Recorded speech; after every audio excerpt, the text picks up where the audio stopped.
Hey, I want to spend a little bit of time commenting on some stuff that I think is really important, really at the heart of a lot of what's happening in our culture that it seems to me nobody's really talking about. Um, there, this has to do with gender and sexuality and the intensity of polarization in our culture today. So the part that everybody's not talking about isn't the polarization itself. Obviously, everybody knows there's a lot of really intense polarization. It's out there politically, the intensity of the division between the right and the left, and the increasing vitriol and contempt and the ratcheting up of the language of debate between the two sides.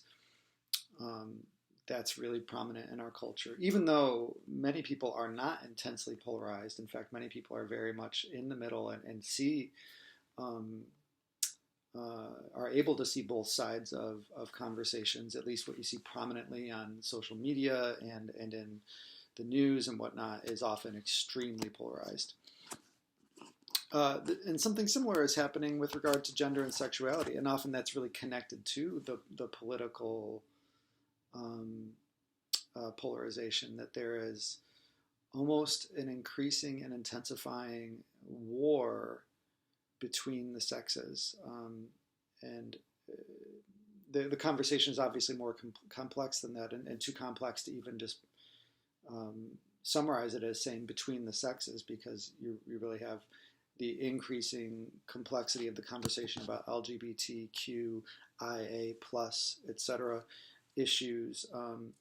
The whole conversation about transgender issues and transgender rights. Um, what does it mean to be a man or a woman? What does it mean to have a gender? Is everything bound to a gender binary? And there's so many issues in that realm that we could talk about that are playing out in political arenas, in fights about who should have what kinds of rights. Um, Even cultural phenomena like the Me Too movement, for example, that in some ways ends up pitting one side against another. So I want to name some things. I'm not necessarily going to say what I think the right interpretation of things is or what the right opinion is, but just name some dots that I see culturally and then see if I can connect those dots a little bit. Um, and part of it comes down to what I was just about to say, which is that there's an irony to, and something strange and unique to notice about the fact that on one level, common cultural categories of gender and sexuality are being broken down and challenged and contested, deconstructed. Um, so, we have these sort of simple stereotypes about gender and sexuality that exist, and that those are really being challenged, and that we see that in the conversations about, the patriarchy in the West being defined as fundamentally a totalitarian or tyrannical patriarchy. Um, there's sort of this desire to break down these traditional fixed roles or ideas of gender and sexuality. And at the same time, what's striking is in the process of trying to break down those roles, the debate is being increasingly polarized in a way that seems to mimic the very roles that are being broken down. So you have literally, quote unquote, radical feminism versus the tyrannical patriarchy, woman versus man. And I find that really striking.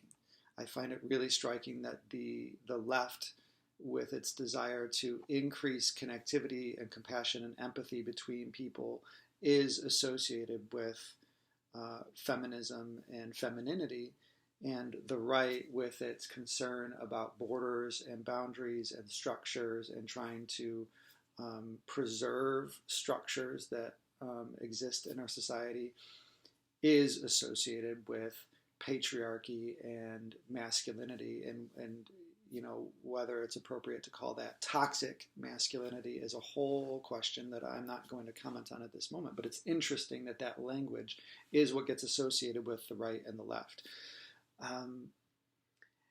And what I think is fascinating about that is here's the part that nobody seems to be talking about. In the midst of all this conversation, very few people are talking about marriage, and marriage in the sense of